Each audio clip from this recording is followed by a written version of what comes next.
राधे राधे दोस्तों, कैसे हैं आप सब। दोस्तों, क्या हमें मनुष्य का जन्म भगवान ने ऐसे ही दे दिया? इतनी सहजता से हमें मनुष्य का जन्म मिल गया। दोस्तों, हमारा जन्म मनुष्य का जो हुआ है, ये हम कितने जन्मों को निकाल कर आए हैं, तब हमें ये मनुष्य का जन्म मिला है। दोस्तों, क्या आप जानते हैं कि हम कितने लाख योनियों से निकलने के बाद में हमें ये जन्म मिला है? 84 लाख योनियों के बाद उनको, मतलब जीने के बाद में 84 लाख योनियों को जीने के बाद हमें ये जन्म मिला है। जानते हैं दोस्तों, वो 84 लाख योनियाँ कौन कौन सी हैं?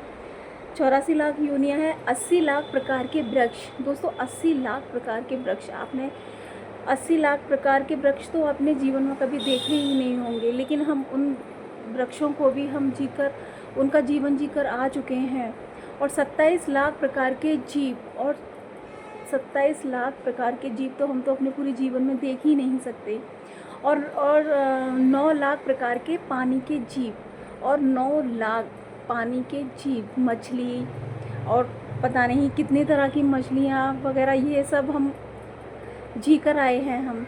और 14 लाख प्रकार के पशु पक्षी, और मतलब हमारा जीवन कितना कठिनाइयों भरा था पहले, लेकिन हम अब मनुष्य के जन्म में आने के बाद में तो हम ये भूल ही चुके हैं कि हमारा पिछला जीवन क्या था, क्या नहीं था। और 4 लाख प्रकार के जीव जंतु, भूत प्रेत, देवी देवता भी आते हैं उसी में। उसका जन्म लेने के बाद में हमें ये मनुष्य का जन्म दिया है। पता नहीं कौन से हमारे ऐसे कर्म थे जिस पर कि भगवान खुश हो गए, प्रसन्न हो गए, और हमें ये मनुष्य का जन्म उन्होंने दे दिया। और दोस्तों, हम मनुष्य के, मतलब मनुष्य का जन्म हमें मिला, क्या हम अच्छे कर्म करते हैं? अच्छे कर्म, बुरे कर्म, सभी तरह के कर्म हम इंसान की जन्म लेने के बाद में हम करते हैं। दिल दुखाना, चोरी करना, ये सब पता नहीं, आजकल तो बहुत ही ज़्यादा सभी ये एक दूसरे का दिल दुखाने में तो एक ये भी नहीं सोचते कि इसका परिणाम क्या होगा। लेकिन दोस्तों, हमें ये नहीं भूलना चाहिए कि अभी हमें मनुष्य का जन्म दिया है भगवान ने, तो हो सकता है कि हमें आगे भी मिले, हो सकता है हमारे कर्म ही ऐसे ना हो कि हमें आगे चल के मनुष्य का जन्म भगवान हमें फिर से दे। तो क्यों ना हम लोग ऐसे कर्म करें कि जिससे कि हमें भगवान हमें मुक्ति ही दे दे, जन्म ही ना दे। इस मतलब मनुष्य की योनि से भी हमें भगवान मुक्ति दे दे। हम नहीं आना चाहते दोबारा धरती पर। तो दोस्तों, भगवान की थोड़ा समय निकाल कर उनकी सेवा कीजिए, राधा रानी का नाम लीजिए, उनकी पूजा कीजिए, राधा कृष्ण का नाम जपिए। और दोस्तों, थोड़ा सा ध्यान अगर पूजा पाठ में लगाया जाए तो ऐसा नहीं है कि हमारे जो बुरे कर्म हैं वो कुछ तो कम होंगे जो हमने अब तक किए हैं। और दोस्तों, जिस प्रकार से 4 खंडों में संतों ने कहा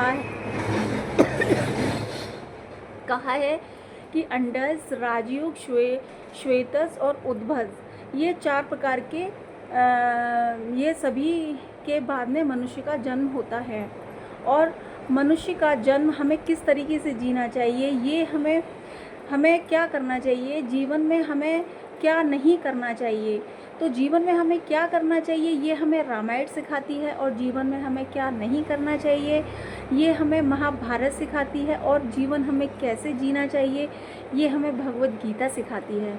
इसीलिए दोस्तों, भगवान का भी थोड़ा टाइम निकाल कर उनके प्रति थोड़ा सा आभार व्यक्त करें कि उन्होंने हमें ये मनुष्य का जन्म दिया है, और हमसे किसी भी प्रकार का कोई अब पाप ना हो, कोई किसी का दिल ना दुखे, बस। और मेरी प्यारी राधा रानी का नाम जपिए। और राधा रानी का नाम जपने से तो मेरे कृष्ण जी बहुत जल्दी मोहित होते हैं। जिसने भी कर्म किए हैं ना, वो सब रजिस्टर फाड़ देते हैं मेरे कान्हा। इसीलिए थोड़ा सा टाइम निकाल कर, और हो सके तो थोड़ा सा, एक मंत्र है, आप उसका जप कीजिए, फिर देखिए कि आपके जीवन में कैसे कैसे बदलाव आते हैं। मंत्र है, ओम कृष्णाय वासुदेवाय हरहे परमात्मने प्रणतः क्लेशनाशाय गोविंदाय नमो नमः।